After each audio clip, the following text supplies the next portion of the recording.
This is the Real Footy Expert Tips Podcast. Thanks for joining us to tip round 24. My name's Andrew Wu, and joining me today, as per usual, Peter Ryan. How are you, Pete? Okay. A bit disappointed by the fact that I tipped Collingwood and ended up with a draw when it was looking like I was going to make an inroad into your three-tip lead. You're disappointed. Dylan Moore's kick should have gone through. Ed Allen's kick shouldn't have been kicked. It should have been handballed to Dacos, who a colleague said you would give Dacos the ball if he was wearing Ugg boots and carrying a pizza. Yeah, well, if you watch the vision, if he had given it to Dacos, he runs 15 and kicks it over that zone. Over that zone, or even goes on an angle to someone else, and they had plenty of time to retain the possession.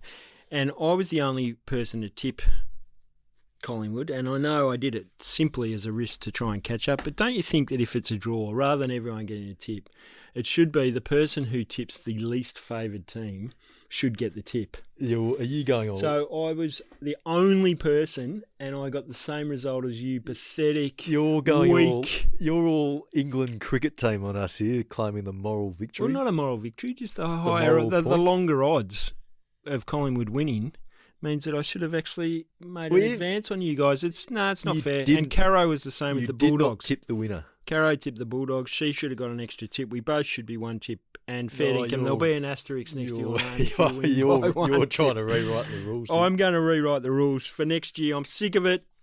It's going to encourage much more brave tipping than we've had so far this year, which has been pretty ho-hum. And Hawthorn Collingwood crystallised that in my mind. Well, we should rejoice. We got the 9.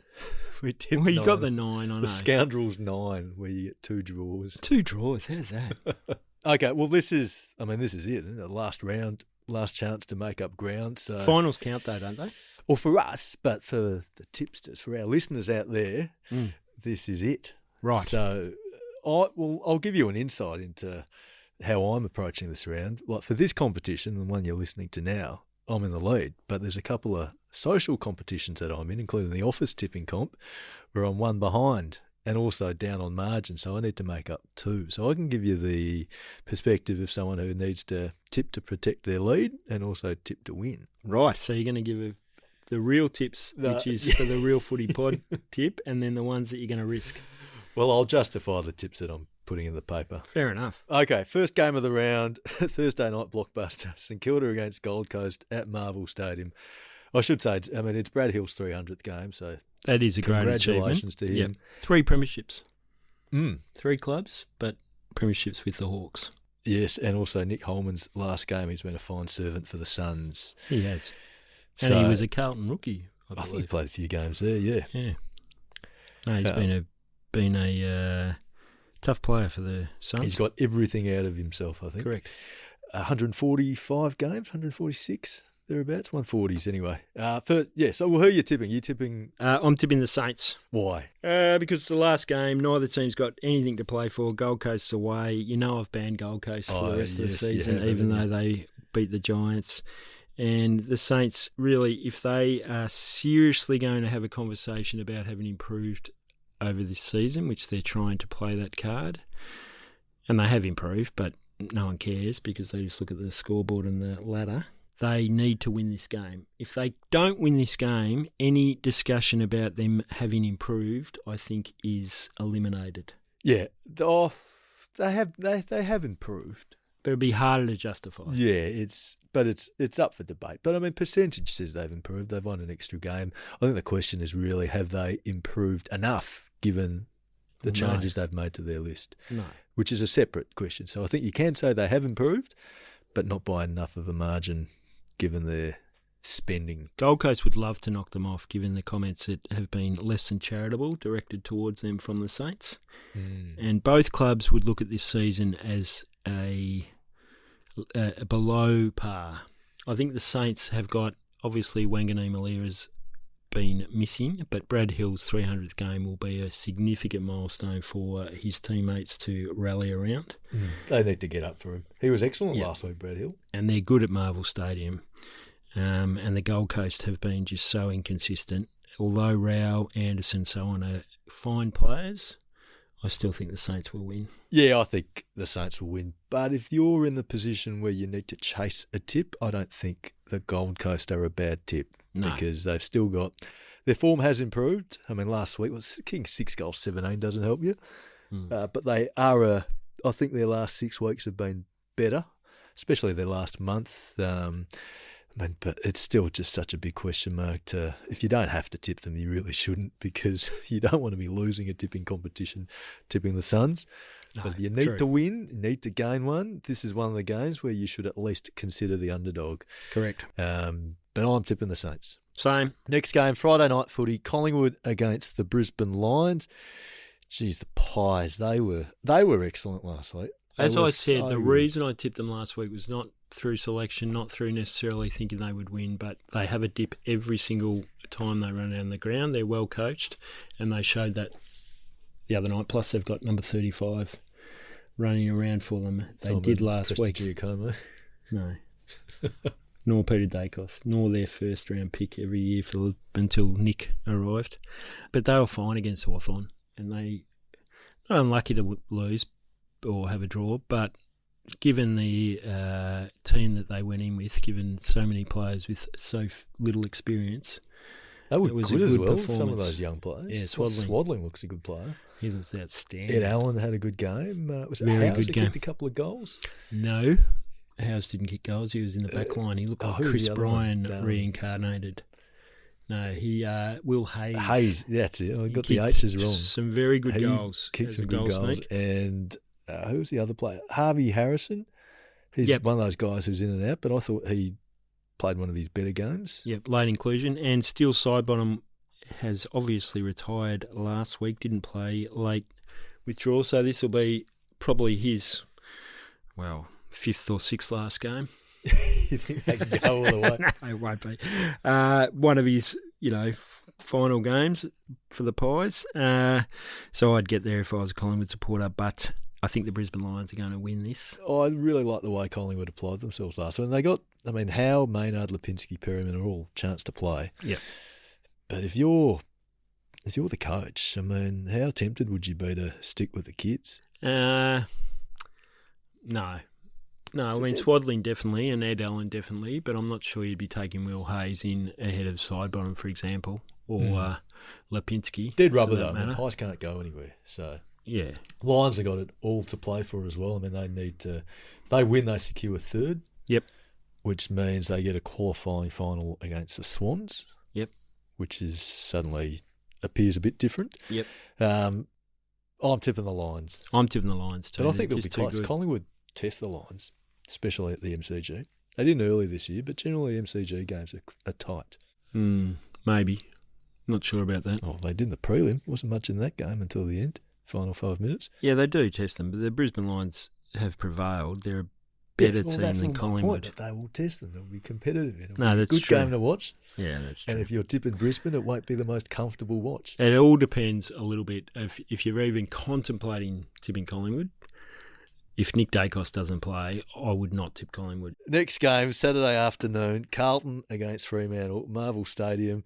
Well, the Blues no longer have to win this, so it takes a little bit of the edge off the game, but I think their fans will be out in force. Will they rest? In hoodies? Will they rest anyone? Cripper? New coach Josh Fraser appointed? I think they should. What do you think of that? Resting. Is that good for their momentum, or is that like, now we've got him? I think they're playing with house money at the moment, the Blues. Yeah, that's true. I don't think the appointment makes that much of a difference. There's nothing to lose. Pressure's off. But geez, wasn't there a heaviness in the air on Sunday at the game? What, stress levels high? Oh, just Blues and needing to get a win. You just know with Carlton, nothing's ever easy. No, that's true. First team to get in the final and the draw, 10th spot. I know, and Josh Fraser, 10th must be exciting for Carlton supporters. You'd be used to it though. That's what I was saying. Well, they got in the finals playing 9th. First team to make the finals from 9th. And the first team to make it from 10th. Securing it with a draw. Geez, they're historic. What a great club. Josh Fraser kind of summed up how they played, didn't he? Oh, if you're a lip reader, yeah. Watch the end. I loved the way Carlton hung on there. And not just chipping it around, but Harry Dean taking that mark Wade Dirksen doing that stupid mark. Like, what was he thinking? It was just chaotic, and they did well. Imagine if he fumbled it, and then they had to call for the review. It would have been great. It was over the line, so it wouldn't have made a difference. But then actually, the goal umpire would then have to review it. Freo, Murphy Reid is in doubt. Yeah, Freo wins. You're tipping the dog? Yeah, I think I. They've won how many games have they won this year? All but 3, 19 and 3. Yeah, so they have which is already the best season since we've gone to the 23-game home and away season. So, they'll be hard to beat. But if they're going to lose a game, you would think on the road against Carlton at Marvel is. I reckon it's top versus 10th. That's the way to look at it. Freo will win. I'm tipping the Dockers, but I think this will be close. I think this will be very close. If you look at the Fraser ladder, there's not much between these. It's an unpredictable game. I agree with that because there's not much hanging on the result. So exactly. That always makes it a bit you weird. want to keep an eye on Fremantle's team, the 23 that they pick, and you probably want to do so for the Blues. I don't think Carlton will make too many changes. I don't think Will Hayward will play. But other than that, Hanger Hayward. Yeah, wasn't that a speaky? But he would have been beaten by the captain, Patrick Cripps. If he'd hung on to it. If he'd hung on to it and not spilt it and given up a goal. It would have been paid if it was Gary Ablett Senior. Yeah, I'm tipping Freo, but this is one of those games where if you want to tip the underdog. Want to, you say at the age. Okay, if you want to tip the underdog, then this is the game where you should explore that option. Yes. Next game, across town, Melbourne against the Western Bulldogs at the MCG. Melbourne. Yeah, the D's. I think it's a lay-down misère, actually. You're going to make them your margin tip? No, I did. I think I did last week. No Jacob Van Rooyen, we think. Well, he's not likely to get off scot-free. He might get off. He might get a game shaved off. You wouldn't think he'd be available for this game.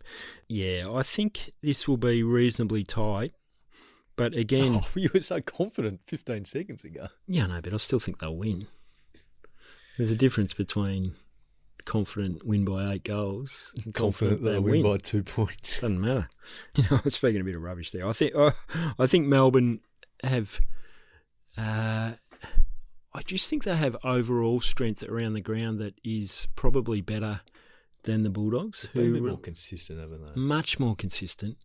And the Bulldogs they played well against Carlton and good on them, but they haven't.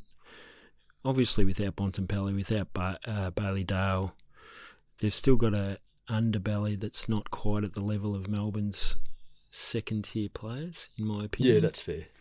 And also, Melbourne's got Max Gawn, depending on whether English does reappear, which is unlikely. He He's won't not be playing this week, no. So he'll be able to dominate. And with Jack Steele, Cozzy Pickett, Cade Chandler, Sparrow, their midfield will be able to give their forwards much more supply, I think, than the Bulldogs. Yeah, I'm tipping the D's. I mean, it's a dead rubber for the Dogs. Demons have a bit more riding on it. But I wouldn't write off the Dogs for the first week of wildcard finals. I get the feeling that Luke Beveridge, kind of like that racehorse trainer, he's going to get them peaking for that period of the season. Don't know whether they'll go very far, but I think they'll be a much better team in the first week of wildcards. He'd be the first coach to ever get a team to peak for the wildcard. Be a training, unprecedented training performance. Everything's geared towards that at the moment, because now that they've got their spot there sealed. So, I'm tipping the D's, but I think this will be a close game. Yeah, I'm tipping the D's. Game. Yep.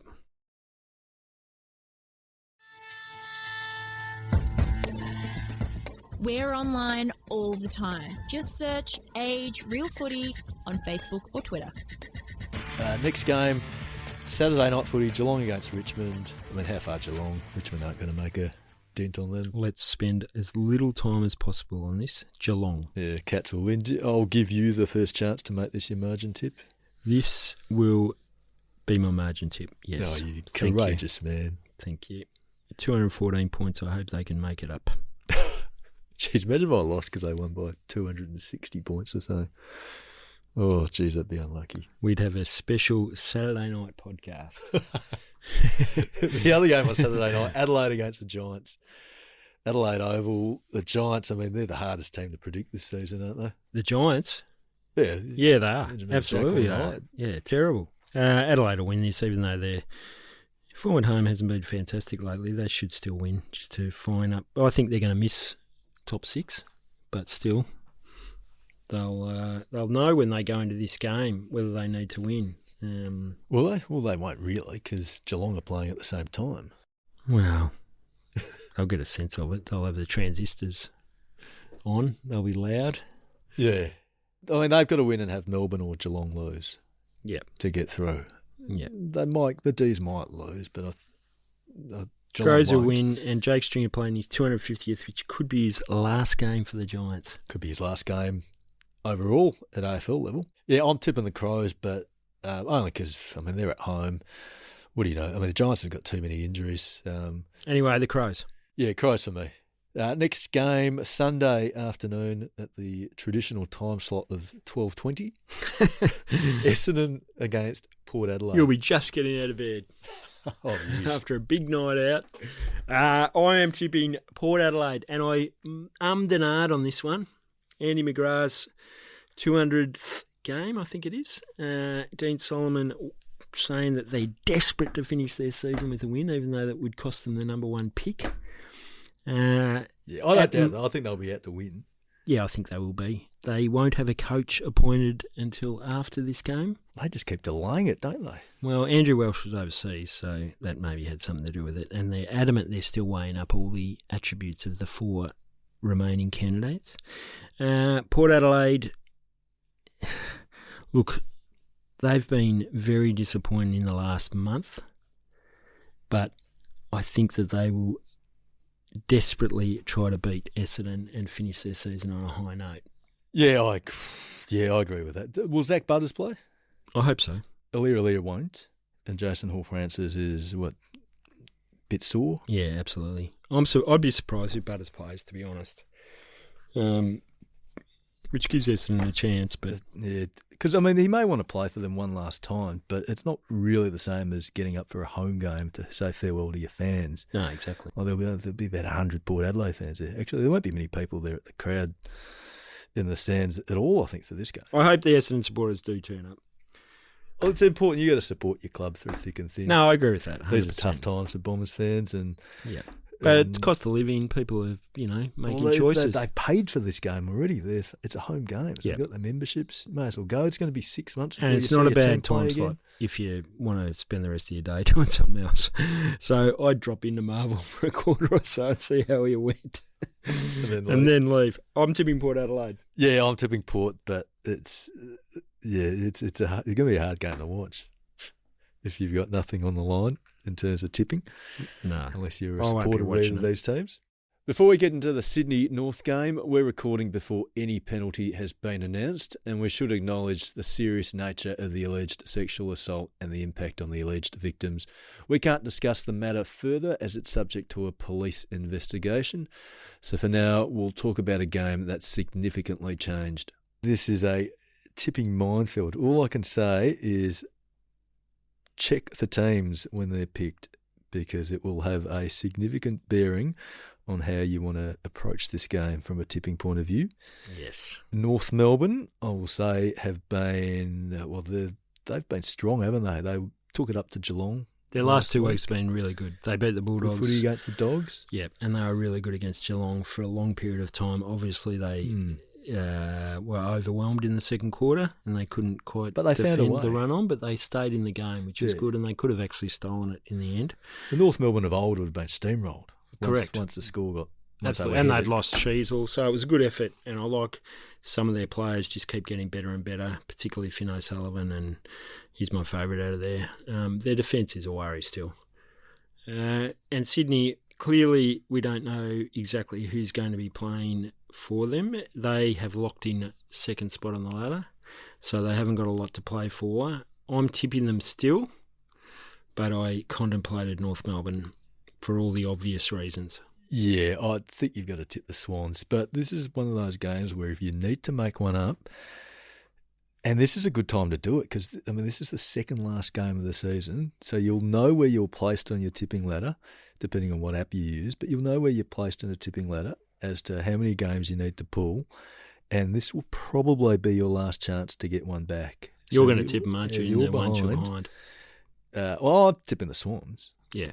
But in alternative competitions, if Sam White, our legal counsel, is not listening, I may consider tipping another side. Yeah, Sam White always listens, you know that. Yes, I know. He's doing very well. He's I think he's 1 or 2 ahead, but this is a game which I think this is the most interesting game of the whole weekend, actually. Just to see A, how the Swans play, B, how the fans react to them, and this is just a must-watch game. Yeah, I agree with that.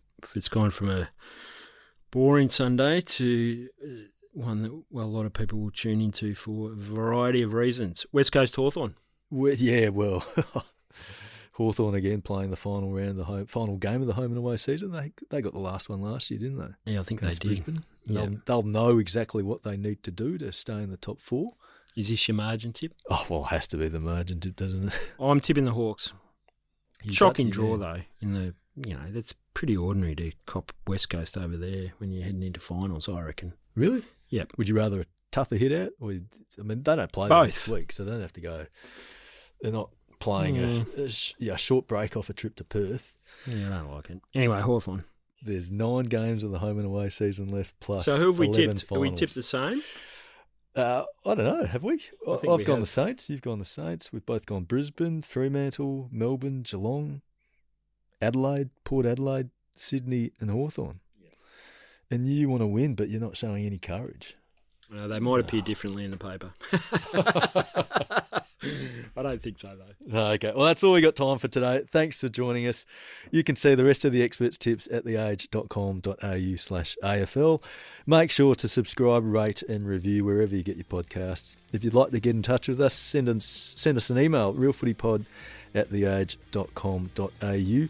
This podcast is out every Thursday to help you with your tipping. We'll be back next week as well for the wildcard edition, even though most tipping competitions will be over. The next Real Footy podcast will be out on Monday to review all the action from the final home and away round of the season. Until then, may your team win.